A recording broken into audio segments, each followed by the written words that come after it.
Main Source, featuring MC Large Professor and DJs K-Cut and Sir Scratch, Queens, New York / Toronto, Canada, active since 1989. Today's feature I jumped at when suggested because I knew the level of nostalgia that would come with it and the enjoyment I'd get from just sitting and researching how classic pieces all came together, down to the science and breaking down of atoms that added to the framework of urban art's most prized possession, hip-hop. Main Source for me was always a name I'd hear in the background, and although I was aware of what's probably their most known contribution to hip-hop, that being the breaking of hip-hop's greatest MC tied with only Biggie Smalls and Nas. Nas was an 18-year-old atom, shy but very cerebral kid caught in an interesting thread in life, growing up with one foot close enough to the streets and the other dreaming of a better life and practicing the things that could make him a more well-rounded individual who wasn't moved by or controlled by the ridiculous rules of the streets that led to either death or prison in too many cases. He was a shiny atom, ready to evolve and burst onto the scene, and it was the Main Source avenue he used to do so on their song Live at the Barbecue. That verse broke Nas in New York City on another level and led to him getting his record deal, and the rest went down in classic hip-hop history. Later on, Main Source would break another classic group of artists that turned out to be the Lox, showing maybe they were really the source to everything you were lacking that could put you over the top. Although they were natural at it, Main Source weren't simply a cis men and that's it. They had a few top 20 rap hits of their own as well, like Looking at the Front Door, Fakin the Fuck, and Just Hanging Out, to name a few. Of course, over time, Live at the Barbecue grew into legendary status in hip-hop history. They were all a part of their debut album Breaking Atoms that is widely considered a classic and timeless hip-hop album, and I would agree.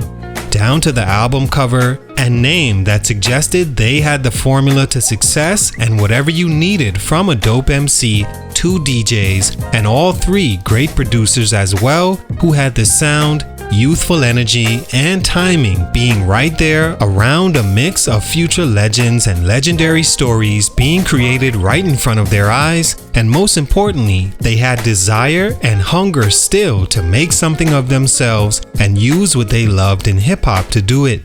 They never got to put out a second album together as we knew them initially, due to reasons we'll speak on later, going their separate ways, Large Professor as a solo artist and producer, and K-Cut and Sir Scratch bringing in MC Mikey D and releasing a version of Main Source on a second album.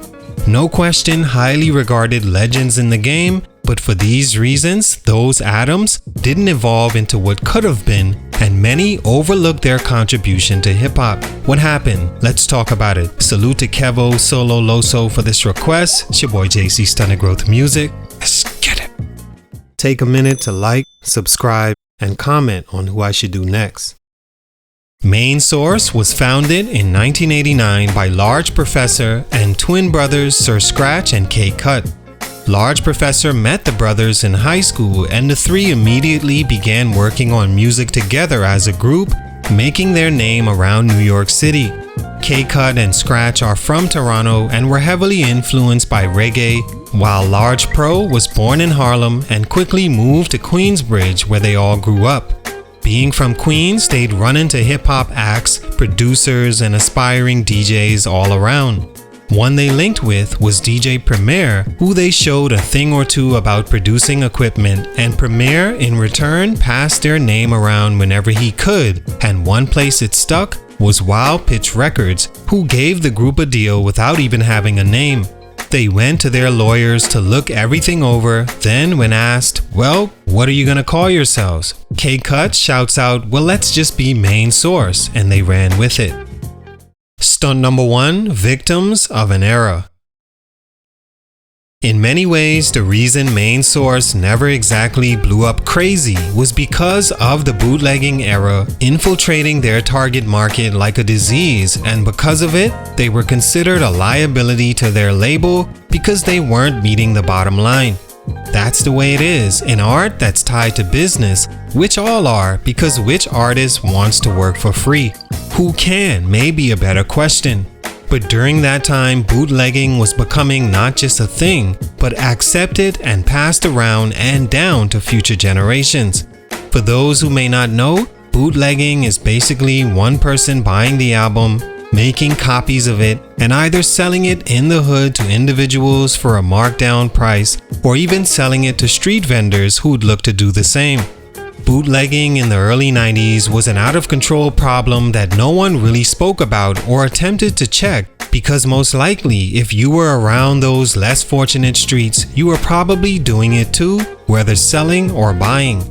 Bootlegging actually spawned artists making mixtapes for the streets, because that's where most of the music was being bought and sold at a much lower price than the record stores selling it for whatever the label wanted for it. Main Source's debut album came out in 1991 during the bootleg era and didn't sell like hoped, and where that became a problem was it injected lack of money to the situation.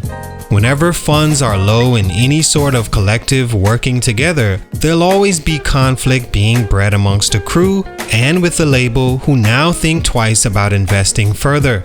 Not to mention, Main Source was also in the era of some of the greatest MCs all gearing up at the same time to make their mark on the world from 91 and the artists releasing that year up to 1994, another golden year in hip-hop.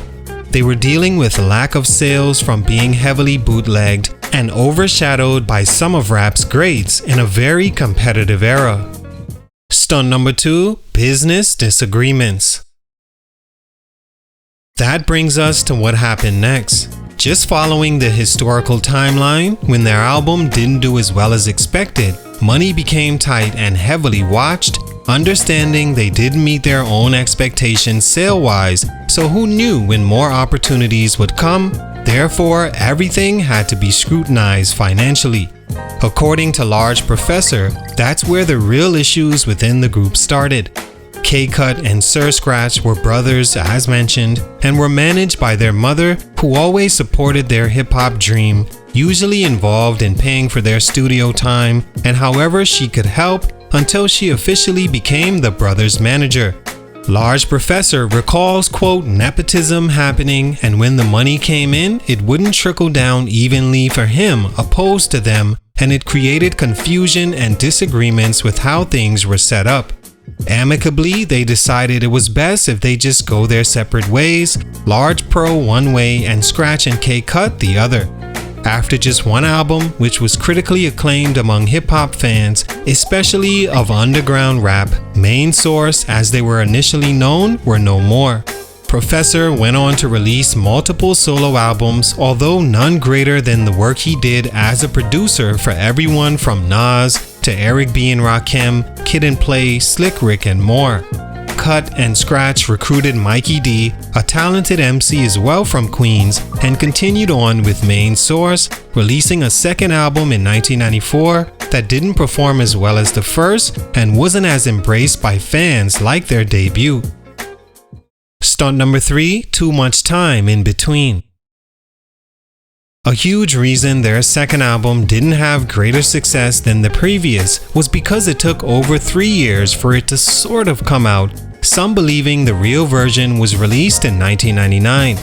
Mikey D wasn't exactly Large Professor's replacement, as they both were totally different rappers, one being a wordsmith, great at telling stories from the soul, but more calm in delivery, and the other with a battle rap background, so a bit more fiery and edgy with his delivery. They both were dope in their reign as Main Source's frontman, but the second coming in hip-hop, as far as taking over for another MC in his former group, will never be the same as what it was to fans in the beginning. Mikey D, I felt, was never really embraced from a fan's perspective because of it, but he was dope as well, and to me, his rhymes fit smoother in pockets on the beat than Large Pro.